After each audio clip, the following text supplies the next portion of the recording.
나는 그날 밤 서울의 비가 내리는 거리를 걸으며 처음으로 그를 만났다. 아니, 만난 게 아니라 그의 그림자가 나를 삼켰다. 너는 왜 나를 배신한 거지? 내가 죽을 때까지 후회하게 해줄게. 그 말을 입에 올린 순간 내 손에는 이미 그의 편지 한 장이 쥐어져 있었다. 결년 전 내가 대신 짊어진 죄의 증거. 그 편지는 단순한 종이 쪼가리였다. 하지만 그 안에는 내 인생을 파괴한 모든 비밀이 적혀 있었다.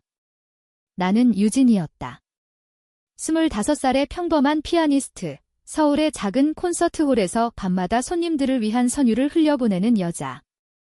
하지만 그날 나는 더 이상 평범하지 않았다.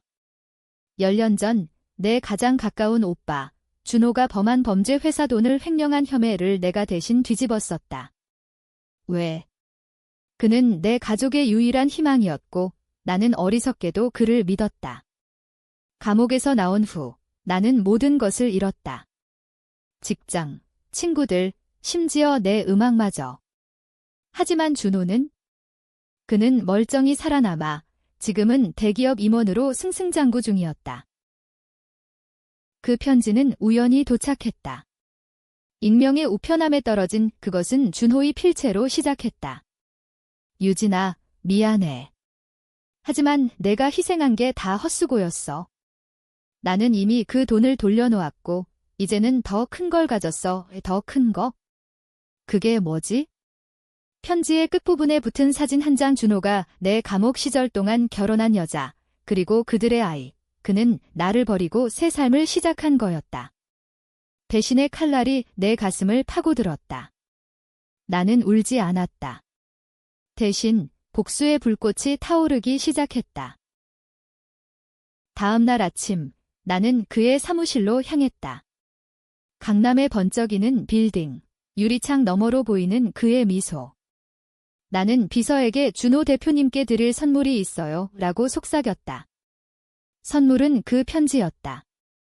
하지만 그냥 전달하는 게 아니었다. 나는 그 안에 독을 품었다. 비유적인 독, 그의 비밀을 폭로할 증거들. 준호가 문을 열고 나를 보았을 때 그의 얼굴이 창백해졌다. 유진. 너 어떻게 여길? 그의 목소리가 떨렸다. 나는 웃었다. 오빠, 오랜만이야. 이제 내 차례야. 그날부터 내 복수는 시작되었다. 나는 그의 일상을 파고들었다. 먼저 그의 아내에게 익명 편지를 보냈다. 당신 남편은 범죄자예요. 10년 전 여동생을 감옥에 보낸 사람. 이 증거는 첨부하지 않았다. 아직은. 그냥 씨앗을 뿌리는 거였다. 준호는 당황했다. 그는 나에게 전화를 걸어왔다. 유진아, 제발. 그만해. 내가 보상할게. 이 보상. 웃기지도 않았다. 나는 대답 대신 그의 회사 서버에 해킹을 시도했다. 친구 하나 옛 감옥 동료, 이제는 IT 전문가가 도와주었다. 우리는 그의 이메일에서 더 많은 비밀을 파헤쳤다. 횡령은 시작에 불과했다. 그는 더 큰 사기, 경쟁사를 무너뜨린 조작된 계약서들. 하지만 복수는 쉬운 게 아니었다. 매일 밤 나는 악몽에 시달렸다. 감옥의 차가운 벽, 그리고 준호의 미소. 왜 나일까? 왜 내가? 내 마음속에서 분노와 슬픔이 뒤엉켰다. 서울의 밤거리는 나를 비웃는 듯했다. 네온사인 아래 사람들이 웃고 떠드는 가운데 나는 홀로 그림자를 밟았다. 준호는 점점 더 교활해졌다. 그는 나를 감시하기 시작했다. 내 콘서트홀 앞에 검은 차가 서 있는 걸 봤다. 그만둬, 유진. 아니면 후회할 거야. 그의 메시지였다. 후회. 이미 후회하고 있었어, 오빠. 내가 나를 버린 그날부터. 어느 날 나는 그의 집으로 몰래 들어갔다. 아파트는 화려했다. 강남의 펜트하우스, 아이의 장난감이 흩어진 거실. 나는 그의 서랍을 뒤졌다. 그리고 찾았다. 또 다른 편지. 이번엔 그의 아내에게 쓴 거였다. 사랑하는 지은아, 유진은 그냥 불쌍한 여자야. 그녀의 복수는 헛된 거지 불쌍한 여자. 나는 이를 갈았다. 그날 밤 나는 그의 아내에게 전화를 걸었다. 당신 남편이 당신을 속이고 있어요. 만나서 이야기할까요? 그녀의 목소리는 떨렸다. 누구세요? 나는 대답했다. 당신 남편의 과거. 복수의 첫 번째 타격은 성공적이었다. 그의 아내가 그를 의심하기 시작했다. 회사에서도 소문이 돌았다. 준호 대표님, 과거에 문제가 있었대. 그는 나를 찾아왔다. 콘서트홀 뒤편, 어두운 골목에서. 유진, 제발. 가족을 건드리지 마. 그의 눈에는 공포가 서렸다. 나는 피아노 건반처럼 그의 약점을 눌렀다. 가족. 내가 내 가족을 버렸잖아. 오빠. 그는 무릎 꿇었다. 돈 줄게. 얼마든지. 나는 고개를 저었다. 돈이 아니었다. 나는 그의 모든 걸 원했다. 명예, 사랑, 평화. 하지만 그 순간 나는 느꼈다. 복수가 나를 삼키고 있었다. 내 손가락은 떨렸다. 피아노를 칠 때처럼. 다음 날 나는 더 깊은 함정에 빠졌다. 준호의 친구, 그의 오른팔인 민준이 나를 찾아왔다. 유진 씨, 대표님께서 보내셨어요. 화해하자고. 화해. 웃기지도 않았다. 민준은 매력적이었다. 잘생긴 얼굴, 부드러운 미소. 그는 나를 바에 데려갔다. 준호는 후회해요. 당신을 사랑했어요. 사랑. 그 단어에 나는 웃음이 나왔다. 술 한 잔, 그리고 또 한 잔. 민준의 손이 내 어깨에 스쳤다. 나랑 같이 일할래? 복수 대신 새 삶을. 나는 거절했다. 하지만 그 밤 나는 약해졌다. 민준의 키스, 그의 속삭임. 준호는 악마야? 나랑 도망가. 도망. 그게 복수인가? 다음 날 아침 나는 후회했다. 민준은 준호의 또 다른 더디였다. 그는 나를 녹음했다. 준호를 죽이고 싶어. 내 목소리였다. 이제 공은 그의 손에 있었다. 복수의 판도가 뒤집혔다. 민준의 배신은 나를 더 강하게 만들었다. 아니, 적어도 그렇게 믿었다. 서울의 지하철, 사람들 사이에서 나는 그의 녹음을 지웠다. 어떻게? 내 IT 친구가 다시 도왔다. 하지만 그 과정에서 나는 알게 되었다. 민준은 단순한 부하가 아니었다. 그는 준호의 이복 동생, 가족의 또 다른 비밀. 오빠, 내 가족은 독사처럼 물어뜯는군. 나는 혼잣말했다. 이제 복수는 가족 전체를 향했다. 나는 준호의 어머니를 조사했다. 그녀는 준호의 성공 뒤에 숨긴 그림자였다. 10년 전 그녀가 나를 설득한 사람. 유진아, 준호를 구해. 내가 하면 돼. 그녀의 눈물은 가짜였다. 나는 그녀의 과거를 파헤쳤다. 그녀도 범죄자였다. 작은 사기. 하지만 그게 준호의 시작. 나는 그녀에게 편지를 보냈다. 당신의 비밀이 드러날 거예요. 아니면 준호를 포기하세요? 준호는 반격했다. 그는 내 콘서트홀을 압박했다. 임대료 인상. 나가. 주인이 말했다. 나는 쫓겨날 위기에 처했다. 하지만 나는 포기하지 않았다. 대신 그의 회사 주식에 손을 댔다. 소문으로 주가를 떨어뜨렸다. 준호 대표, 횡령 의혹, 언론에 익명 제보. 주가는 폭락했다. 그는 나를 다시 만났다. 카페에서 비가 내리는 창가. 유진, 이게 내가 원한 거야? 모두를 파괴해? 나는 대답했다. 내가 시작했어. 그의 손이 떨렸다. 내가. 미안해. 하지만 그 돈은 가족을 위한 거였어. 아버지의 빚. 아버지? 새로운 비밀. 준호의 아버지는 자살했다. 빚더미에. 그 돈은 복수였다. 근행에 대한. 하지만 왜 나한테? 너는 강했어. 나보다. 그는 울었다. 나는 동요했다.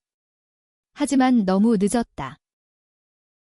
민준이 다시 나타났다. 이번엔 진심처럼.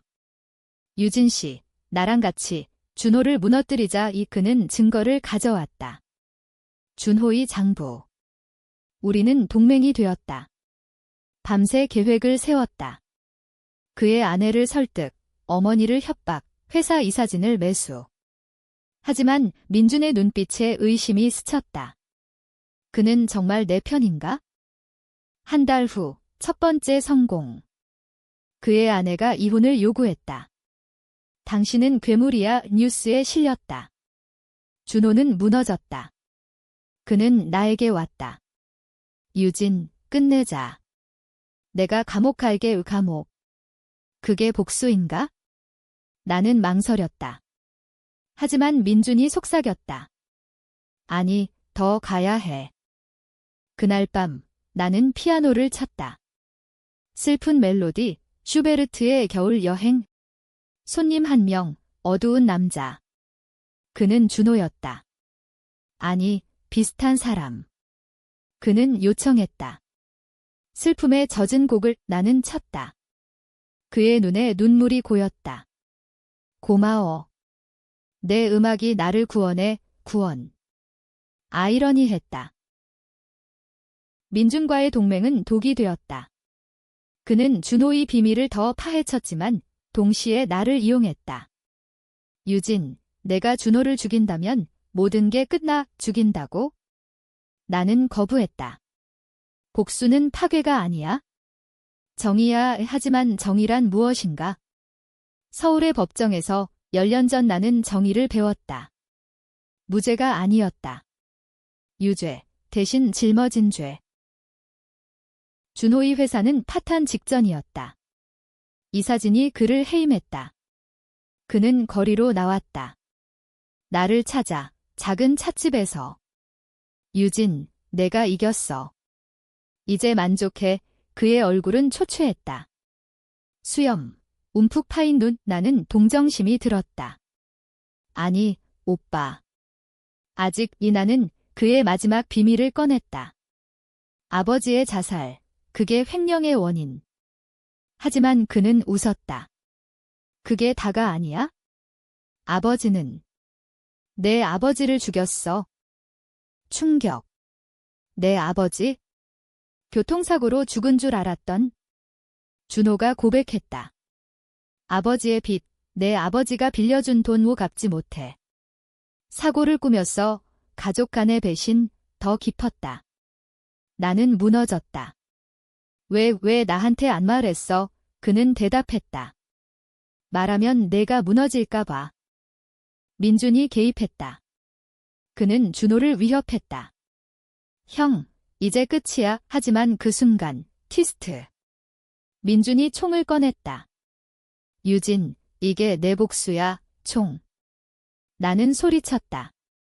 안 돼. 싸움 중, 총소리. 준호가 피를 흘렸다. 하지만 살아남았다. 민준이 도망쳤다. 경찰이 왔다. 나는 용의자였다. 감옥으로 돌아갔다.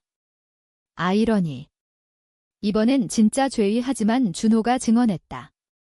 민준이야. 내 동생 민준은 잡혔다. 그는 고백했다. 준호를 증오했어. 아버지의 유산, 모두 형이 가로챘으니까 가족의 비밀, 모두 드러났다. 나는 풀려났다. 하지만 자유가 아니었다. 상처뿐. 준호가 병원에서 나를 불렀다. 유진, 미안해. 모든 게 내 잘못뿐. 나는 용서할 수 없었다. 하지만 복수의 불은 꺼졌다. 아니, 다시 타오르기 시작했다. 민준을 향해. 민준의 재판은 서울을 뒤집었다. 언론이 달려들었다. 재벌가 형제의 배신과 복수, 나는 증인으로 불렸다. 법정에서 민준의 눈이 나를 노렸다. 유진, 내가 시작했어. 준호를 무너뜨린 건 너야. 나는 반박했다. 너는 가족을 팔았어. 재판 중 또 다른 비밀. 민준이 준호의 횡령을 도왔다는 증거.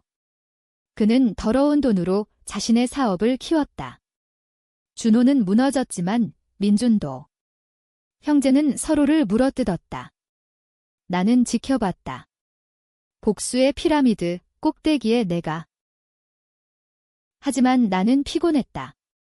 피아노는 먼지가 쌓였다. 콘서트 제안이 왔지만 거절했다. 대신 나는 준호를 찾아갔다. 병원방, 그의 창백한 얼굴. 오빠, 왜 민준이 그랬을까? 그는 속삭였다. 우리는 모두 아버지의 그림자야. 내가 유일한 빛이었어. 그 말에 나는 흔들렸다. 복수는 승리인가? 그의 아내가 돌아왔다. 유진 씨, 감사해요. 이제 알았어요. 그녀의 포옹. 하지만 아이의 눈빛, 공포. 나는 죄책감 느꼈다. 민준의 형벌, 10년. 준호의 파산. 어머니의 자살 시도. 나는 다시 피아노 앞에 앉았다. 손님 한 명, 슬픈 남자. 그는 준호처럼 보였다. 연주해주세요. 잊을 수 있는 곡. 나는 쳤다. 그의 눈물. 밤이 깊어갔다. 재판 후 나는 새 삶을 시작했다. 작은 스튜디오, 제자들. 하지만 그림자는 남았다. 준호가 사라졌다. 추적했지만 소식 없음. 민주는 감옥에서 편지 보냈다. 유진, 내 복수가 나를 자유롭게 했어. 감사. 어느 밤 콘서트홀. 손님 한 명, 슬픔에 잠긴 남성. 그는 마스크를 썼다. 당신의 음악으로 위로받고 싶어요. 나는 연주했다. 베토벤의 월광 소나타. 그의 눈, 익숙했다. 준호.